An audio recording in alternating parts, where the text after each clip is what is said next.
Imagine for a moment a celestial event, the sun or the moon just vanishing from the sky. Right. And that single moment inspires both absolute terror, but also promises ultimate salvation. That tension, that's the core of what we're getting into today. We're diving into the really remarkable work of Liesbeth Pankaja and her research on 16th and 17th century South Indian iconography. And it reveals how these cultures, they architecturally codified their entire pursuit of immortality, and it was all triggered by eclipses. So our mission today is to shortcut you straight to the key insights from this analysis. We're talking about actual buildings, these eclipse pavilions, and the complex coded symbolism they hold. This is way more than art history. It really is. The theme we have to get straight from the beginning is this duality. Okay. Eclipses were seen as dangerous, polluting, just chaotic events. But for a select few, there were also these incredibly high-potency windows for intense spiritual practice. For sadhana, With the ultimate goal being. to conquer death. Before we get into the myths and the carvings, let's just ground this in the science. What's the fundamental reality of an eclipse that sets the stage for all this drama? Well, at its core, it's a predictable event. A solar eclipse, that's the moon passing between the sun and Earth. Right, happens at a new moon. And a lunar eclipse is when the Earth's shadow falls on the moon.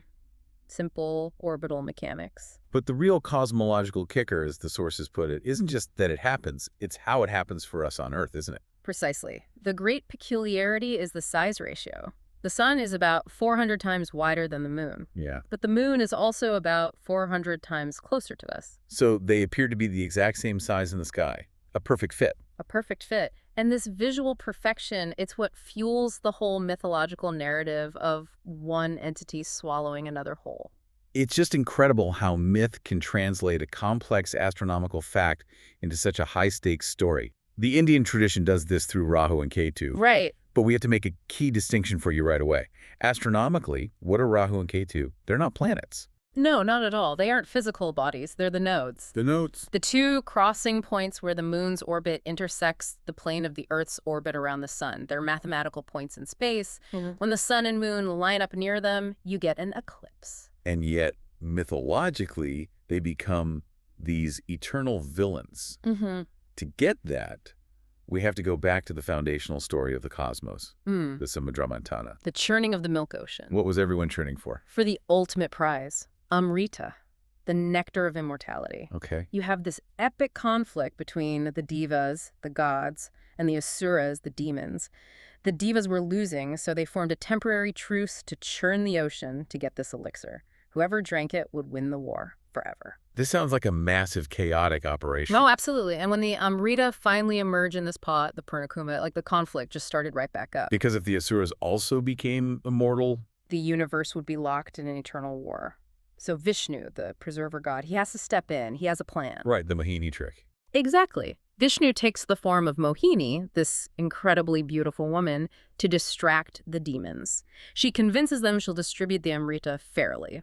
But she only gives to the gods. Right, but there's always one demon who's a bit smarter than the rest. Of course. One Ashura saw through the illusion. He disguised himself as a god, got in line, and a drop of amrita touched his lips. And who spotted him? The sun and the moon.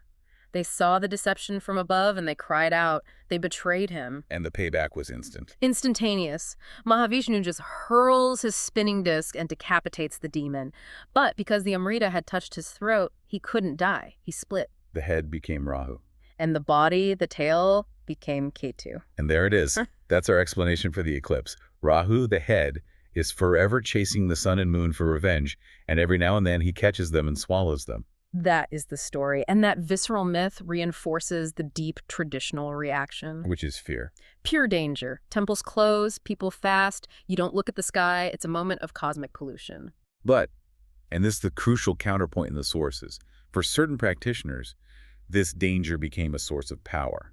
Can you tell us about the example of Raja Dikshitar? Yes, this just perfectly shows the paradox. Raja Dikshitar, who was one of Pankaja's teachers, would sit up to his neck in the cold water of the Chidambaram temple tank. During the eclipse? During the peak of the eclipse, performing these incredibly intense recitations, these jab hymns. But he wasn't running from the danger at all. He was harnessing it. He was using the eclipse as a kind of spiritual fuel. That's the confluence. You've got astronomy, myth, ritual, all focused on one moment. And that need for a dedicated ritual space is what leads us right to the physical evidence. The eclipse The pavilions. pavilions. It suggests that if the cosmos is going to shut down for a few minutes, you need a special place to do something extraordinary. So, Dikshitar found the first three, but Pankaja's research has found many more. How widespread was this? She's now documented 15 standalone structures, these mandapas, and also identified over 25 temples that have eclipse reliefs on their ceilings. It was a real, if specialized, tradition. And we know when they were built. Mostly 16th and 17th centuries, the height of the Vijayanagara period. Okay. What's still a bit of a question is whether they were built for specific major eclipses or if they were just general-purpose ritual spaces ready to be used whenever one happened. So help us visualize them. What do these pavilions actually look like? They're pretty distinct. Small, standalone buildings, usually 4x4 or 4x6 pillars holding up a flat roof. And where are they built? Crucially, they're almost always connected to water, a tirtha, a temple tank, and often near a shrine to Vinayaka. The water is key. And how do we know for sure they are eclipse pavilions? The iconography is just explicit. The pillars, the capitals, they often have very clear carvings of Rahu's head, fangs, big eyes, sometimes even hands coming out of the head. There's no mistaking it. So if the ceiling is the heavens, then the pillars holding it up must be the earth, right? The context for the ritual. Exactly. So on the pillars, you see the worldly context. You find carvings of gods, Shiva and Vishnu, dancers, even erotic sculptures, the fullness of life. But you also find figures who are pointing the way. Yes, the munis, the teachers. Ah. You see them pointing up to the sky, carrying a pot with this distinctive high-tide hair. And you also see Mohini. Tying it directly back to the Amrita myth. It's a reminder. This is why the eclipse is happening. This is the prize. Okay, so we have mythological dragons, we have a spiritual quest, but then right next to all that, there's this amazing, very specific time marker. Tell us about the Dutch figures. I love this detail. It's a perfect historical anchor. On the pillars of one of these pavilions, there are clear carvings of two Dutch people. No way. Yeah. It dates the structure firmly in the 17th century. It almost certainly refers to the Dutch fort at Cedras, which was only about 10 kilometers away. That's fantastic. So the world of myth is literally carved right next to the historical reality of European colonialism. Right. Now, moving from the pillars of the world up to the ceiling, the heavens, this is where we see the symbols that activate the ritual. And the primary eclipse marker, which Pankaja learned from oral tradition, is actually very simple. Incredibly concise. Nagas, serpents with discs, means eclipse. That's the code. So the visual shorthand is a snake chasing a circle. Yes, with specific variations. You'll see a cobra chasing the lunar sickle, often flanked by peacocks, or a cobra chasing the solar disk, flanked by parrots. This is the key to the whole thing. What's fascinating is the sheer menagerie of creatures on these ceilings. It's not just snakes and discs, it's a whole celestial zoo. The ceiling is meant to evoke that whole chaotic, transformative atmosphere. We see pairs of fish, striped cats chasing deer, scorpions with human faces. And mythological creatures, too. Oh, yeah. The makaras, these aquatic beasts with elephant trunks. You find whales, eels, turtles, and the Gandabirunda, a powerful double-headed eagle. This whole bestiary, it suggests that during an eclipse, the boundaries between the cosmic and the earthly just become fluid. Which brings us right back to the core purpose.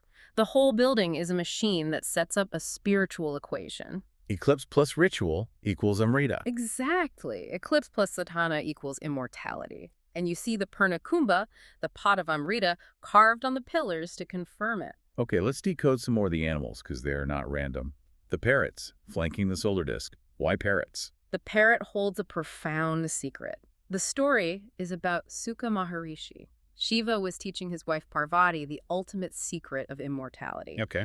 A parrot chick, still inside its egg, overheard the whole thing. And when it hatched, it was already enlightened. It became Sukha Maharishi, but he kept his parrot head. That's incredible. So the parrot is a living symbol of someone who possesses the secret of eternal life. It's an explicit link. It confirms the goal of the solar eclipse ritual. And what about all the aquatic animals? The whales, the fish, the makaras? That connects to a different, very specific yogic tradition about the great teacher Madhyendra. Okay.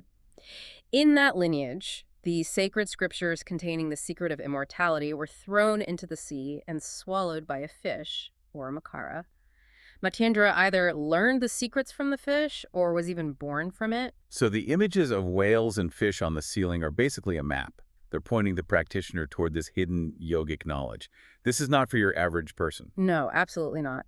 The presence of specific tantric imagery on the pillars, female yogis, certain hairstyles, unique piercings, it all points to a very specialized sect using these pavilions. The intellectual depth here is just staggering. Yeah. But Pankaja found one last parallel that is just mind-blowing. It spans continents. What was that connection?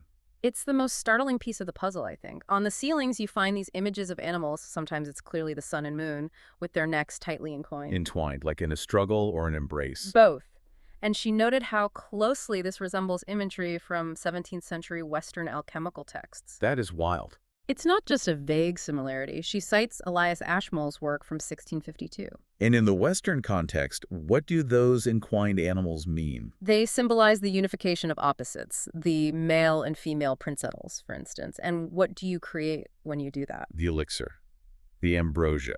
Which is the Western equivalent of amrita. It's the same quest. It's the same quest. It's remarkable. It suggests either there's a kind of universal symbolic language for this pursuit, or there was some kind of early cultural exchange happening with the Dutch and British right there. a flow of alchemical ideas we're only now starting to piece together. So what does this all mean for us? This deep dive, it reveals the eclipse was so much more than just a scary moment. It was a sophisticated spiritual engine. These pavilions were purpose-built machines using the temporary death of the sun as the trigger for a ritual to achieve immortality. If you connect it to the bigger picture, Pankaja's research just shows how profoundly cultures can translate these overwhelming celestial images into structured, ritualistic paths. It's a whole system. Astronomy informs myth, which informs architecture, all for a single goal. So to quickly recap the nuggets we've pulled out for you, Rahu and Ketu are astronomical nodes, not planets. The eclipse was seen as both dangerous and potent, which led to the building of these specialized 16th and 17th century pavilions.